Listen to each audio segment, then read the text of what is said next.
Good morning, everyone. In earlier classes, we have discussed some of the basics of electric charge, how electric charge is made. Electric charge made of atoms. Atoms have fundamental particle that have intrinsic property.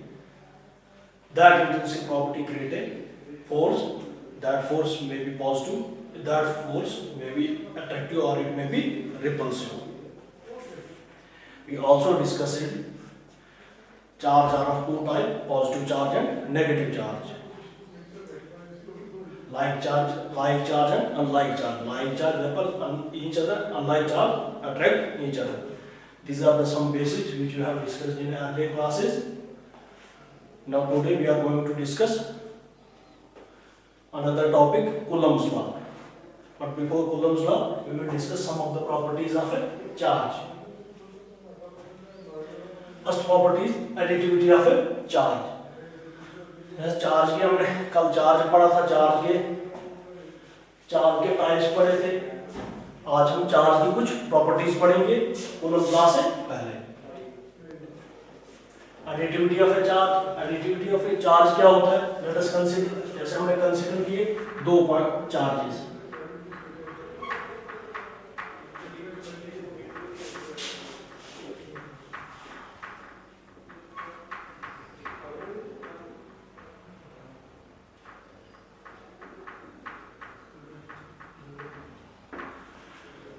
हमने consider किए दो charge. Let us consider 2 point charges Q1 and Q2.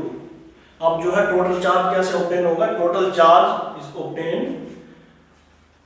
Simple by algebraically.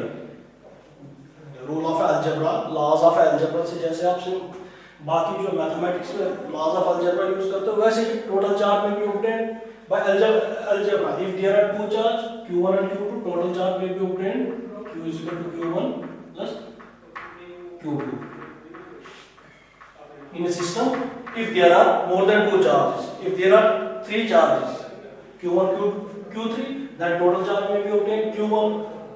Then total charge be Q is equal to Q1 plus Q2 plus Q3. जैसे simple algebra में आप total sum करते हो, product सम करते हो, minus करते हो, उसी तरह से सिंपल रूल ऑफ अलजेब्रा जो है वैसे ही जो है एडिटिविटी टोटल चार्ज आपने निकालना है. अगर सिस्टम में जो है 3 से ज्यादा n नंबर ऑफ चार्जेस है, if there are n number of charges,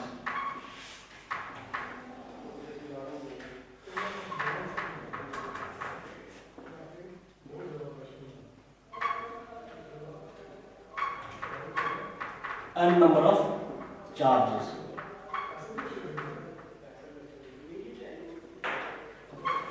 कैसे होंगे? Q1, Q2, Q3 कहाँ तक होगा? so on up to n. अगर n चार्जेस है, टोटल चार्ज कैसे ऑब्टेन होगा? Simple addition.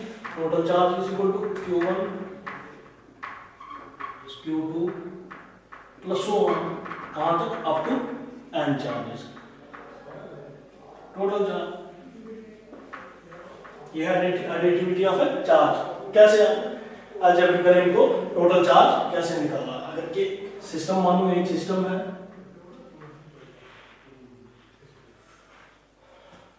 एक चार्ज है 4e 2e minus e.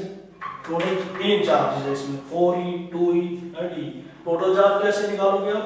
3 charge है, टोटल चार्ज Q है 4e plus 2e plus minus e. ये कितना बनेगा? 5. ये जो है बेसिक यूनिट ऑफ चार्ज है, या भी पढ़ेंगे हम. Total charge 5. यही है additivity of a charge.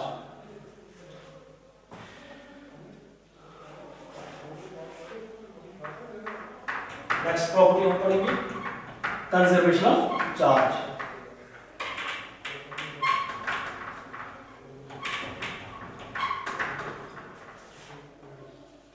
Conservation of charge क्या हो गया?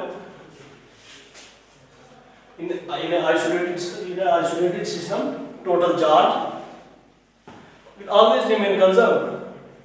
टोटल चार्ज जो है कंजर्व रहेगा आइसोलेटेड सिस्टम में. आपने लास्ट टॉपिक में पढ़ा, ड्यूरिंग रबिंग आपने पढ़ा चार्ज जो है आइदर ट्रांसफर होता है एक बॉडी से दूसरी बॉडी। रब जैसे कल हमने पढ़ा था, आज पढ़ेंगे अब जैसे हम दो बॉडीज को जब हमने रब किया, जैसे ट्रांसफरेंस ऑफ इलेक्ट्रॉन, ट्रांसफर हुआ एक बॉडी से दूसरी बॉडी में, एक बॉडी ने लूज किया इलेक्ट्रॉन, दूसरी ने गेन किया। जिसने इलेक्ट्रॉन लूज किया पॉजिटिव चार्ज, जिसने गेन किया नेगेटिव चार्ज। जैसे कल हमने सोडियम क्लोराइड की एक एग्जांपल पढ़ी थी, Na पॉजिटिव Cl नेगेटिव। इसने एक इलेक्ट्रॉन लूज किया था, लूज किया तो पॉजिटिव, इसने गेन किया negative.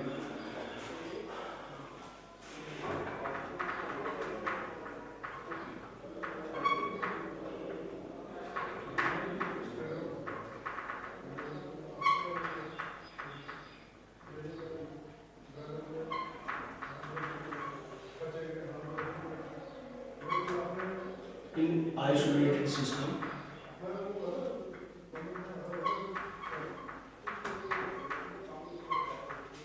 total charge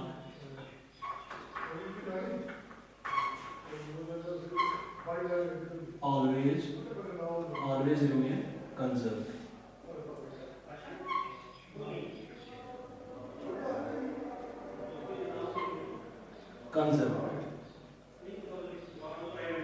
basic classes में आपने पढ़ा होगा laws of a charge can neither be created nor it be destroyed, but it can be transformed from one body to another body. यहाँ जो है हम पढ़ रहे हैं चार्ज, जब हम रब करते हैं बॉडीज को, चार्ज कहीं बाहर से नहीं, कहीं बाहर से नहीं चार्ज जाता है, एक बॉडी से ट्रांसफर होता है दूसरी बॉडी में। तो यही कंजर्वेशन ऑफ चार्ज में यही कहता है कि charge can neither be created nor be destroyed, but it can be transformed from one form to one body to another body. ये कहता है in isolated system total charge will always remain conserved. एक famous example आपने पढ़ा होगा uranium मास 230, electron ये है, जब जो है ये रिएक्शन होती है, स्प्लिट होता है, एक थ्योरियम बनाता है, 90 इलेक्ट्रॉन्स उसके होते हैं 234।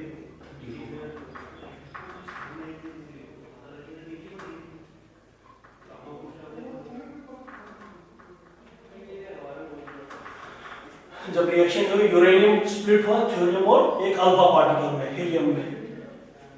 देखो यहाँ 92 इलेक्ट्रॉन्स थे, यहाँ 90, यहाँ 2।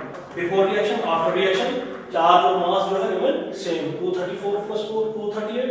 इनिशियल पहले भी यही थे और रिएक्टेंट में भी यही थे, प्रोडक्ट में भी यही थे। Total charge before and after remain conserve, गया कहीं नहीं, बस यहाँ से यहाँ पे 92 था यहाँ पे इलेक्ट्रॉन, यहाँ 90 थ्योरियम के पास है, एक अल्फा पार्टिकल बन गया। ये है conservation of charge.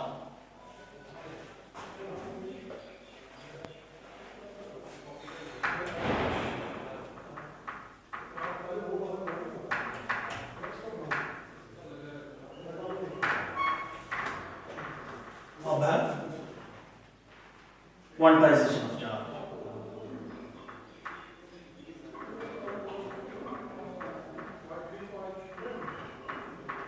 Quantization of charge, quantization of charge में क्या कहते हैं?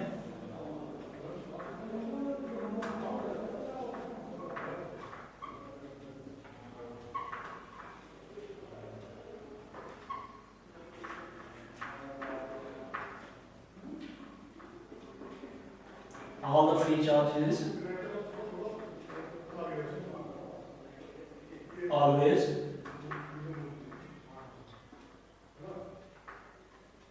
equal to the integral multiply of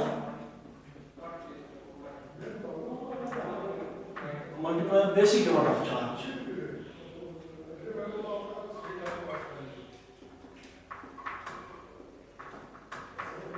तो basic amount of charge क्या है?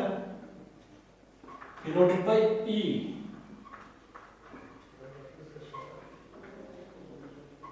by E. ये है बेसिक यूनिट ऑफ चार्ज। बाद में डिपेंड करता है प्रोटॉन है इलेक्ट्रॉन है, पॉजिटिव होगा तो प्लस ही, इलेक्ट्रॉन होगा नेगेटिव। ये है बेसिक यूनिट ऑफ चार्ज। अब charge can also be defined as Q = n E। Q आ गया चार्ज, N आ गया इंटीजर। इंटीजर E क्या है? Basic unit.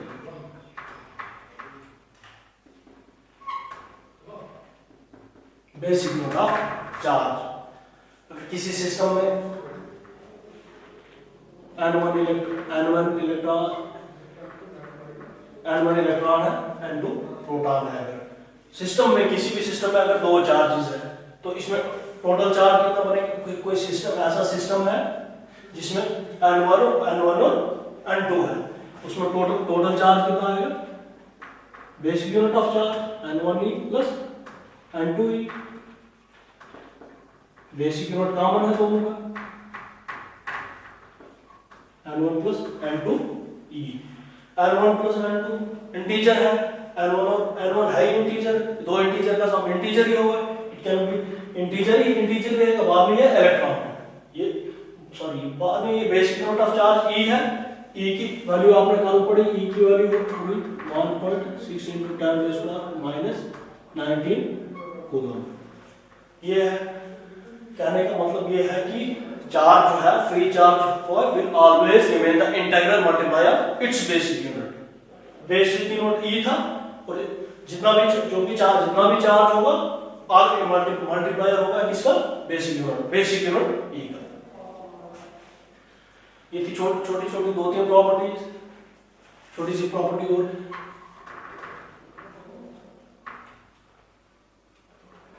चार्ज प्रोड्यूस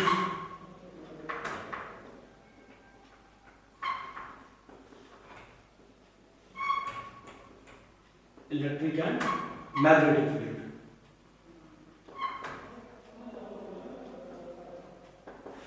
देखो चार्ज बनता है कब? व्हेन वी रब टू बॉडीज, जब हम दो बॉडीज को रब करते हैं चार्ज प्रोड्यूस होगा। अब देखो कोई भी चार्ज पार्टिकल है, चार्ज पार्टिकल जो है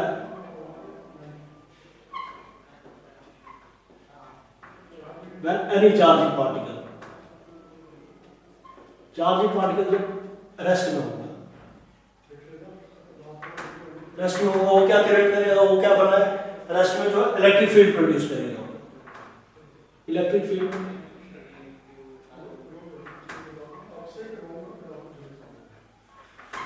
चार्ज जो है, जब चार्ज पार्टिकल जो है मोशन में आ गया, जब मोशन में है चार्ज,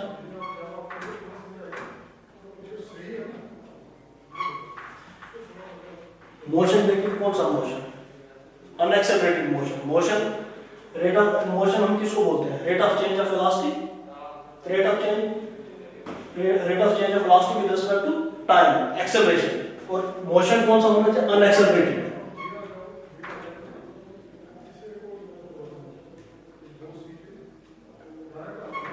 मोशन में हम बोलते हैं rate of change of displacement with respect to time.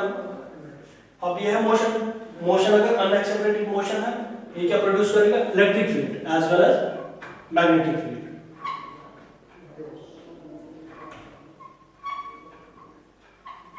As well as magnetic field. ठीक। अब जो है मोशन जब हो, एक्सेलरेटेड मोशन हो,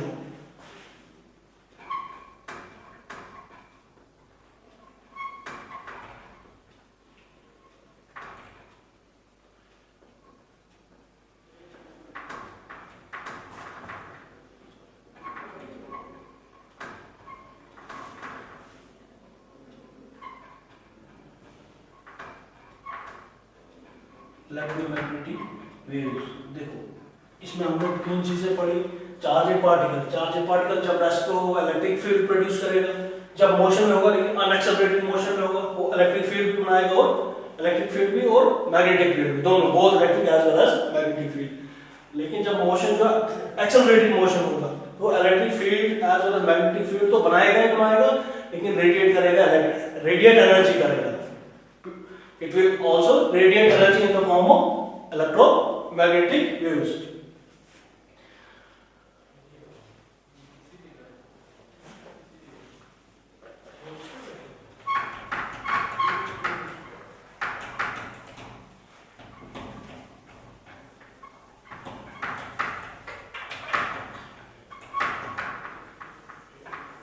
पढ़ते हैं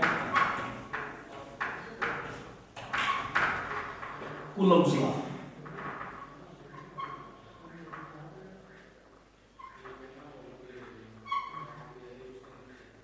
कूलम्स लॉ, कूलम्स लॉ क्या बोलता है? पीछे हमने इलेक्ट्रिक चार्ज में पढ़ा था।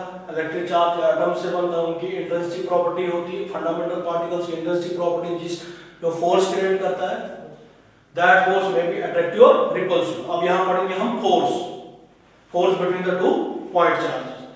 पहले पॉइंट चार्ज बता दो मैं, छोटा सा top point charge. Point charge क्या होता है?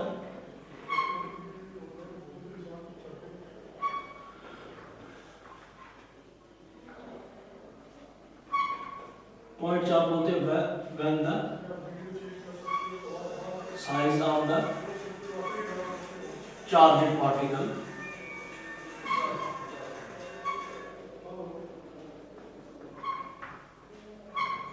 very small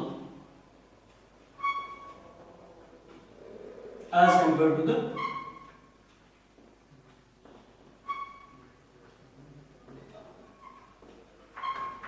distance between them। देखो दो चार्ज पार्टिकल है,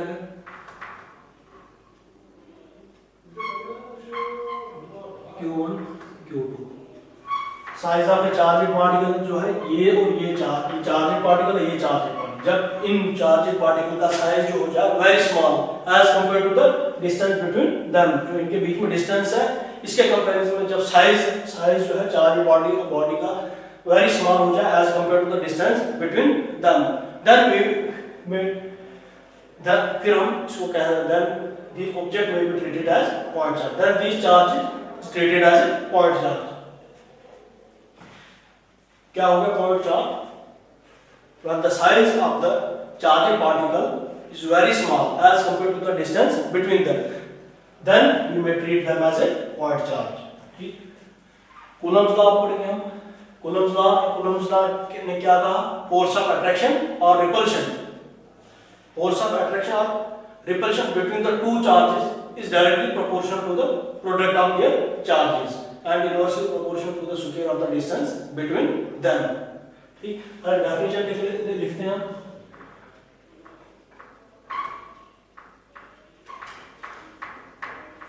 force between the two point charges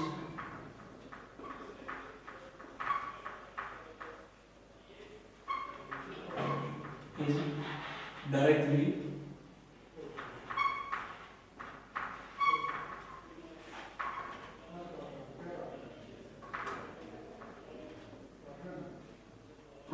proportional to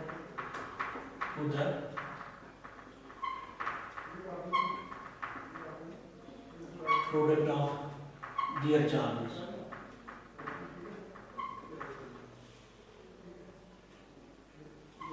and inversely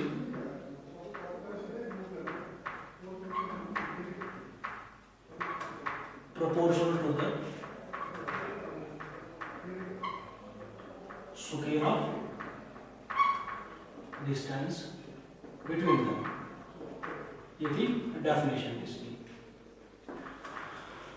बोलता है force between the two point charges is directly proportional to the product of their charges and inversely proportional to the square of the distance between them। Consider करते हैं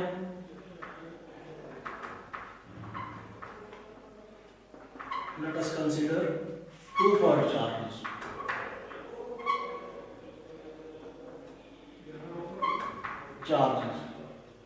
कौन कौन से point charge होंगे? कोई भी दो point Q1 and Q2 and separated them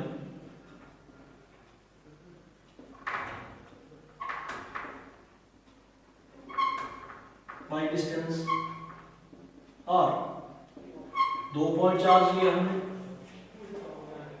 एक पॉइंट चार्ज दूसरा पॉइंट चार्ज Q1 Q2, दो पॉइंट चार्ज सेपरेट किया, distance separated by the distance r। ठीक है, आर है डिस्टेंस बिटवीन देम। अब पहली चीज क्या बताई कूलम्स लॉ में, कूलम्स ने पहली चीज क्या बताई, force of attraction or repulsion between the 2 point charge is directly proportional to the product of their charges. F directly proportional to the product of their Q1 Q2. और क्या बताया, inversely proportional to the square of the distance between them, 1/r square. ठीक, on combining first and second, F जो है directly proportional होगा Q1 Q2 upon are square. ठीक,